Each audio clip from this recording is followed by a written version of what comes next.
আজকে আমি যে গল্পটা বলবো সেটা নাম হচ্ছে ভেনডেটা।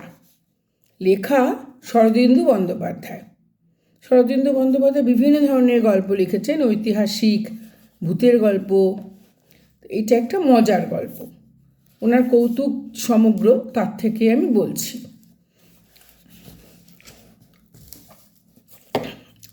গল্পটার নাম হচ্ছে ভেনডেটা। 30-40 বছর আগেকার কথা। ওলগোবিন্দ ঘোষ ও কুঞ্জর কর পাশাপাশি জমিদার ছিলেন। উভয়ের নামই অবাক করা। আসল কথা, ওলগোবিন্দবাবু ছিলেন ওলাইচণ্ডীর বরপুত্র এবং কুঞ্জরবাবু শাক্তভাবাপন্ন বৈষ্ণব বংশের সন্তান। 4 পুরুষ ধরে 2 বংশের কলহ চলছিল। শতাধিক বর্ষ পূর্বে কুঞ্জরের বৃদ্ধ পিতামহ ও ওলগোবিন্দের বৃদ্ধ পিতামহের পুত্রের অর্থাৎ পিতামহের বিবাহের বৌভাত উপলক্ষে নিমন্ত্রণ রক্ষা করতে এসে নববধূ দেখে প্রশংসার ছলে বলেছিলেন, ছেলের কথা কিছু বলবো না, বাক্কা বেটা, কিন্তু ভায়া বউ হয়েছে যেন মুক্তোর মালা।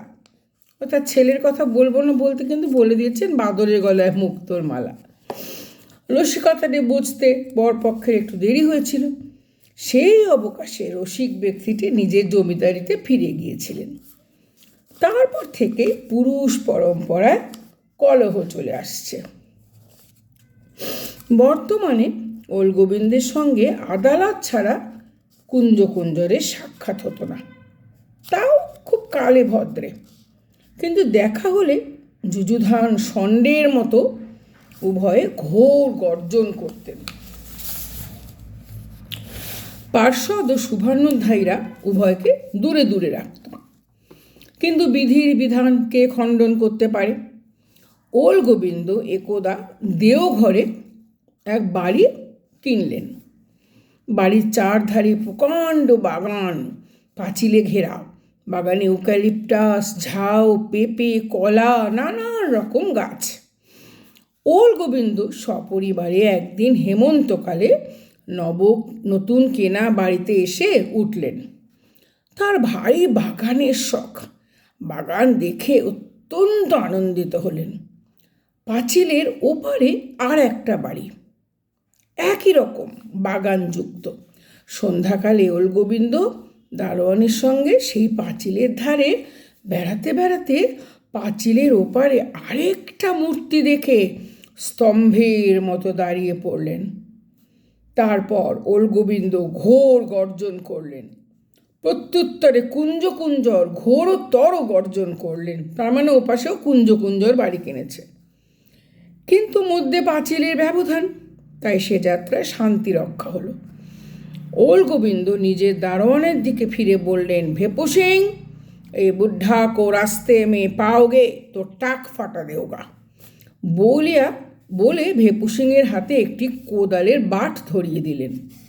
ওদিকে কুঞ্জর নিজের দারোয়ানকে বললেন, মৃদং সিং, ওই বুদ্ধা কো রাস্তা মে দেখোগে তো ভুরি ফাঁসা দেওগে। বলে মৃদং সিংয়ের হাতে একটি ভোঁতা খুরপি ধরিয়ে দিলেন। এই রকম যুদ্ধ ঘোষণা করে দিয়ে উভয়ে নিজ নিজ গৃহে প্রবেশ করলেন। ওলগোবিন্দ নিজের ছেলে প্রিয়গোবিন্দকে বললেন, কুঞ্জশালা পাশের বাড়িতে উঠেছে। কুঞ্জর নিজের মেয়ের সুধামুখীকে বললেন, ওলাশালা পাশের বাড়িতে আড্ডা গেড়েছে। স্ত্রী জাতির কৌতূহলের ফলে জগতে অসংখ্য অঘটন ঘটে গেছে। পাশের বাড়ি সম্বন্ধে মেয়েদের কৌতূহল আজ পর্যন্ত কেউ রোধ করতে পারেনি। বৃথাই অবরোধ প্রথা, হারেম, ঘোমটা, বোরখার সৃষ্টি হয়েছিল। ওলগোবিন্দের বাড়িতে 3টি স্ত্রীলোক। ওলগোবিন্দের স্ত্রী ভামিনী আর 2টি মেয়ে। কন্যা 2টি বিবাহিতা, গিন্নিবান্নি জাতিয়া। আর প্রিয়গোবিন্দ তাদের কনিষ্ঠ, মানে ও একটাই ছেলে। কুঞ্জরের গৃহে তার স্ত্রী ও 5 কন্যা। তাদের মধ্যে সর্বকনিষ্ঠ যে সুধামুখী, সেই কেবল অবিবাহিত, আর সবার বিয়ে হয়ে গেছে, তার ছেলে নেই। দুই পরিবারের একুনে 9টি স্ত্রীলোকের কৌতূহল একসঙ্গে জাগ্রত হয়ে উঠল। পাঁচিলের আড়াল থেকে উকিঝুঁকি আরম্ভ হলো। ক্রমে মুখ চেনাচেনি হলো। ভামিনী অন্য পক্ষের কর্তা সম্বন্ধে মত প্রকাশ করলেন, মিনসে ঝ্যাঁটার মতো গোপ দেখলেই ইচ্ছে হয় ঝাড়ু দিয়ে পরিষ্কার করে দিই। গৃহিণী সম্বন্ধে বললেন, মরণ আর কি। আর সুধামুখী সম্বন্ধে বললেন, বেশ মেয়েটি। কুঞ্জরের গৃহিণী ও মত প্রকাশ করলেন। ওলগোবিন্দ সম্বন্ধে বললেন, মিনসের পেট দেখো না, যেন 10 মাস। গৃহিণী সম্বন্ধে বললেন, মরণ আর কি। আর প্রিয় গোবিন্দ মানে ওর ছেলে সম্বন্ধে বললেন, বেশ ছেলেটি। তারপর সুগোপনে রমণীদের মধ্যে আলাপ হয়ে গেল। কর্তারা কিছুই জানতে পারলেন না। কেউ যদি মনে করে নারীরা স্বামীর শত্রুকে নিজের শত্রু বলে ঘৃণা করে, তবে তারা কিছুই জানেন না। হিন্দু নারী স্বামীর চিতায় সহমরণে যেতে প্রস্তুত, কিন্তু শত্রুপক্ষের নারীদের সঙ্গে গোপনে ভাব করবার বেলা তাদের নীতিজ্ঞান সম্পূর্ণ পৃথক। এই জন্যেই কবি ভর্তৃহরি বলেছিলেন, কি বলেছেন এখন মনে পড়ছে না, তবে প্রশংসা সূচক কিছু নয়। ওদিকে কর্তারা পরস্পরকে জব্দ করবার মতলব বাড়ছেন। উকিল মুক্তার হাতের কাছে নেই, তাই মোকদ্দমা বাঁধাবার সুবিধে হলো না। উভয়ে অন্য উপায় চিন্তা করতে লাগলেন। জগৎ একটা আশ্চর্য ব্যাপার দেখা যায়। শত্রুর কথা অহর্নিশ চিন্তা করতে করতে চিন্তার ধারাও একরকম হয়ে যায়। তাই পরস্পরের অনিষ্ট চিন্তা করতে করতে ওলগোবিন্দ ও কুঞ্জর একই সময়ে একই সংকল্পে উপনীত হলেন, গাছ বাগান নির্মূল করে দাও। চিন্তাকে কাজে পরিণত করবার সময় কিন্তু দেখা গেল ওলগোবিন্দই অগ্রণী। তার গুটিকত কারণ ছিল। প্রথমত, ওলগোবিন্দ পুত্রবান, মানে ছেলে আছে, সুতরাং তার তেজ বেশি। কুঞ্জর উপর্যুপরি 5টি কন্যার বাবা হয়েছেন। সকলেই জানেন ক্রমাগত কন্যা জন্মিতে থাকলে উৎসাহী ব্যক্তিরও কর্মপ্রেরণা কমে যায়। দ্বিতীয় কথা, ওলগোবিন্দকে শত্রুদলন কাজে সহায়তা করবার জন্য সাবালক পুত্র ছিল, কুঞ্জরের তা ছিল না। ফলে একদিন গভীর রাত্রে ওলগোবিন্দ সাবালক ছেলের হাতে একটি কাটারি দিয়ে বললেন, ঝাউ গাছগুলা একেবারে সাবার করে দিবি, একটাও রাখবি না, মানে অন্যদের বাগানের, কুঞ্জরের। কর্তব্যপরায়ণ ছেলে পিতার আজ্ঞা শিরোধার্য করে কাটারি হাতে প্রস্থান করল। প্রিয় গোবিন্দকে দেখলে কাসাবিয়াঙ্কার কথা মনে পড়ে। কর্তব্যে কঠোর, the boy stood on the burning deck. পরদিন প্রাতঃকালে, মানে সকালবেলা, কুঞ্জর দেখলেন তার ঝাউ গাছগুলো কাত হয়ে শুয়ে আছে। তার গোপ ঝাউয়ের মতো কণ্টকিত হয়ে উঠল। মাথার চুল ছিল না বললেই কণ্টকিত হতে পারল না, টাকতো মাথায়। তিনি চলনোন্মুখ ইঞ্জিনের মতো শব্দ করতে লাগলেন, ঘুঁত ঘুঁত ঘুঁত ঘুঁত করে। তারপর দারোয়ানকে ডেকে বললেন, মৃদং সিং দেখতে হয়। মৃদং সিং বলল, হুজুর। কুঞ্জর বললেন, ওই বুদ্ধা কিয়া? अलबत बेशक हम भी बुढ़ा को देख लेंगे। মৃদং সিং বলল, তাবেদার মজুদ है। কুঞ্জর ভাবলেন মৃদং সিংকে দিয়েই প্রতিশোধ নেবেন, কিন্তু কিছুক্ষণ বিবেচনার পর দেখলেন তা উচিত হবে না। চাকরকে দিয়ে বেআইনি কাজ করানো মানেই সাক্ষী সৃষ্টি করা, তাতে কাজ নেই। যা করবার তিনি নিজেই করবেন। ওলগোবিন্দ সে রাত্রি সূক্ষ্ম নিদ্রায় যাপন করলেন। ভোরবেলা উঠে দেখলেন তার কলা গাছের কুঞ্জে কুঞ্জর ঢুকে একেবারে তছনছ করে দিয়ে গেছে। কলা গাছগুলি নিতম্বিনী রুরস্তম্ভের মতন পাশাপাশি পড়ে আছে। পদ্মাবতী চরণ চারণ চক্রবর্তী শ্রী জয়দেব কবি এই দৃশ্য দেখলে হয়তো একটা নতুন কাব্য লিখে ফেলতেন, কিন্তু ওলগোবিন্দের চক্ষুদয় লাট্টুর মতো বনবন করে ঘুরতে লাগলো। তিনিও চলনোন্মুখ ইঞ্জিনের মতন ঘুঁত ঘুঁত শব্দ করতে লাগলেন। তারপর বাড়ির ভেতর থেকে বন্দুক এনে দমাদম আকাশ লক্ষ্য করে ছুটতে লাগলেন। কুঞ্জ কুঞ্জ হটবার পাত্র নন, তিনিও বন্দুক এনে আকাশ লক্ষ্য করে ছুড়লেন। ঘোর যুদ্ধ চলল, কিন্তু হতাহতের সংখ্যা শূন্যই রইল। বিক্রম প্রকাশ শেষ করে দুইজনে আবার চিন্তা করতে বসলেন। ওদিকে স্ত্রী মহলে কি ব্যাপার চলছে কেউ লক্ষ্য করলেন না। যুদ্ধ বিগ্রহ একটু ঠান্ডা আছে, কারণ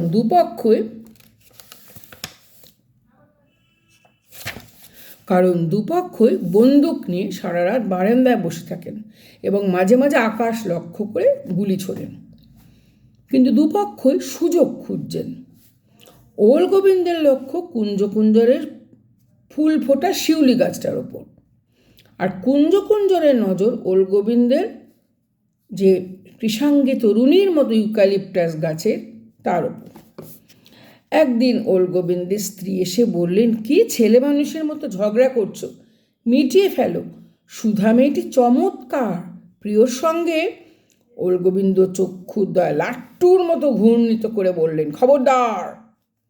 ওদিকে কুঞ্জকুঞ্জরের গিন্নি বললেন, বুড়োয় বুড়োয় ঝগড়া করতে লজ্জা করে না, মিটিয়ে ফেলো, প্রিয় ছেলেটি চমৎকার, সুধার সঙ্গে। কুঞ্জকুঞ্জর গোঁফ কণ্ঠকিত করে বললেন, চাপড়াও। কিন্তু প্রিয় গোবিন্দ এসব কিছুই জানে না, সুধা জানে।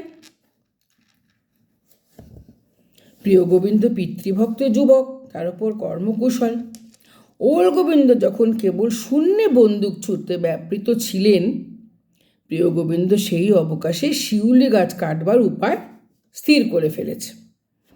প্রিয় গোবিন্দ লক্ষ্য করছিলেন যে রাত্রি 3টের পর কুঞ্জকুঞ্জর আর বন্দুক ছোড়েন না। অতএব 3টের পর তিনি ঘুমিয়ে পড়েন নিশ্চয়ই, সন্দেহ নেই। প্রিয় গোবিন্দ স্থির করল বাবাকে না বলে শেষ রাত্রে অভিযান করবে। পিতাকে বললে হয়তো তাকে বন্দুকের মুখে যেতে দেবেন না। সেদিন চাঁদনি রাত্রি, কৃষ্ণপক্ষে তৃতীয়াকে চতুর্থী। ভোর রাত্রি উঠে প্রিয় গোবিন্দ করাত হাতে নিল, তারপর নিঃশব্দে পাঁচিল ডিঙিয়ে কুঞ্জকুঞ্জরের বাগানে প্রবেশ করল। জ্যোৎস্না ফিনফিন করছে, কেউ কোথাও নেই। প্রিয় গোবিন্দ পাহা টিপে টিপে শিউলি গাছের দিকে অগ্রসর হলো। শিউলি গাছের তলায় উপস্থিত হয়ে দেখল একটি মেয়ে ফুল কুড়াচ্ছে। প্রিয় গোবিন্দ পালাবার চেষ্টা করল, কিন্তু পালাবার সুবিধা হলো না। সুধাও তাকে দেখে ফেলেছিল এবং চিনতে পেরেছিল। প্রিয় গোবিন্দ সুধাকে আগে দেখেনি। আমাদের দেশের পুরুষরা স্ত্রীলোক দেখলে উকি ঝুঁকি মারে, এইরূপ একটা অপবাদ আছে। মেয়েদের সম্বন্ধে কোনো অপবাদ নেই, অথচ মেয়েটাই ওকে দেখেছে আগে। ত্রস্ত সুধা জিজ্ঞেস করলো, কি চাই? প্রিয় গোবিন্দ করাত পিছনে লুকালো, বলল, না কিছু না। সুধা, তুমি আমার শিউলি গাছ কাটতে এসেছো বলে কেঁদে ফেলল। প্রিয় গোবিন্দ স্তম্ভিত হয়ে বলল, মানে এ গাছ কার? আমার? মানে তুমি কে? এ গাছ তো কুঞ্জকর বাবুর। আমি তার ছোট মেয়ে, আমার নাম সুধা। ও মানে তা বেশ তো। সুধা চক্ষু মুছে বলল, তোমরা কেন আমাদের ঝাউ গাছ কেটে দিয়েছ? প্রিয় গোবিন্দ ক্ষীণ স্বরে বলল, আমাদের কলা গাছ তোমরা তো আগে কেটেছ। প্রিয় গোবিন্দ নীরব। সুধার মুখে একটু মেয়েলি চাপা হাসি দেখা দিল। বিজয়িনী, পুরুষ ও হাসতে পারে না।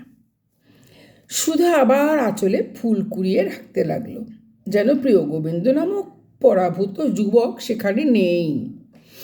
প্রিয় গোবিন্দ বোকার মতো এক পায়ে দাঁড়িয়ে রইল। এইবার করাত দিয়ে একবার পিঠ চুলকালো। শেষে ঢোক গিলে বলল, তুমি রোজ এই সময় ফুল কুড়াতে আসো? সুধা মুখ তুলে বলল, হ্যাঁ, কেন? প্রিয় গোবিন্দর কান ঝাঁঝা করে উঠল।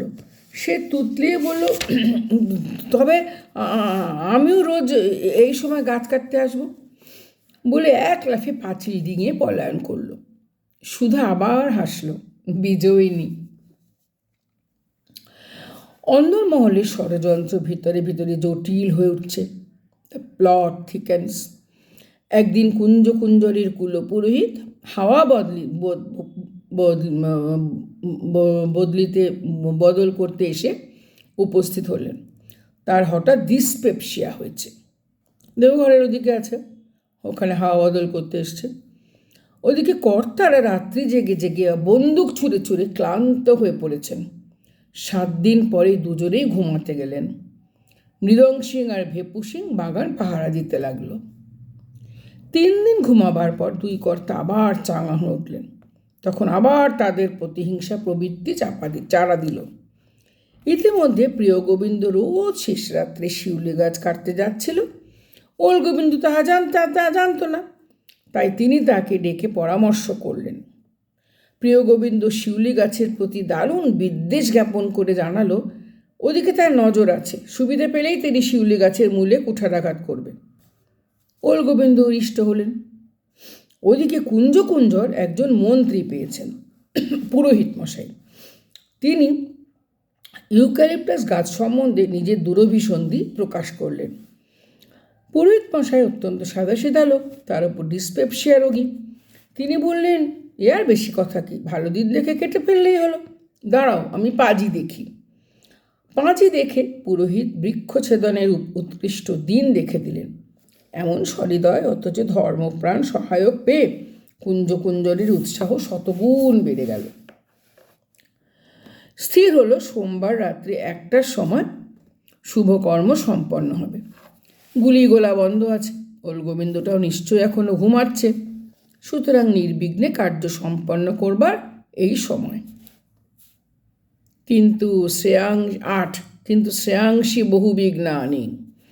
বিশেষত নারী জাতি একজোট হয়ে যাদের পেছনে লেগেছে, তাদের জয়ের আশা কোথায়? রাত্রি 1টার সময় কুঞ্জর করাত নিয়ে নির্বিঘ্নে পাঁচিল পার হলেন।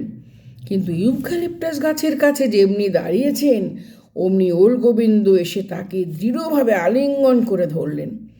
কুঞ্জর করাত দিয়ে তার কান কেটে নেবার চেষ্টা করলেন, কিন্তু সেই চেষ্টা সফল হলো না। ভেপু সিং দারোয়ান তাকে পিছন থেকে আলিঙ্গন করে ধরে রইল। এইভাবে বুকে পিঠে আলিঙ্গিত হয়ে কুঞ্জর বাড়ির মধ্যে নীত হলেন। তাকে একটি চেয়ারে বসিয়ে তার পায়ে দড়ি বেঁধে দড়ির অন্য প্রান্ত নিজ হাতে নিয়ে ওল গোবিন্দ আরেকটি চেয়ারে বসলেন। বন্দুক তার কোলের ওপর রইল। দুইজনে পরস্পরের মুখ চাইলেন। 4 চক্ষুর ঠোকাঠুকিতে একটা বিস্ফোরক অগ্নুৎপাত হয়ে গেল না, এটাই আশ্চর্য। ওল গোবিন্দ চক্ষু ঘুরিয়ে ঘুরিয়ে বললেন, বুদিনানা of the bronchitis into the ঘুলগুলি অব চাটনি কাবাব, তেরে কেটে গদিকে রেখা গিজিতাক্ষিন। তার উদর জীবন্ত ফুটবলের মতো লাফাতে লাগলো। কুঞ্জর কিছুই বললেন না। ওল গোবিন্দ তখন ঈষৎ প্রকৃতিস্থ হয়ে ভেপু সিংকে বললেন, প্রিয়কে ডাকো। প্রিয় আসলো।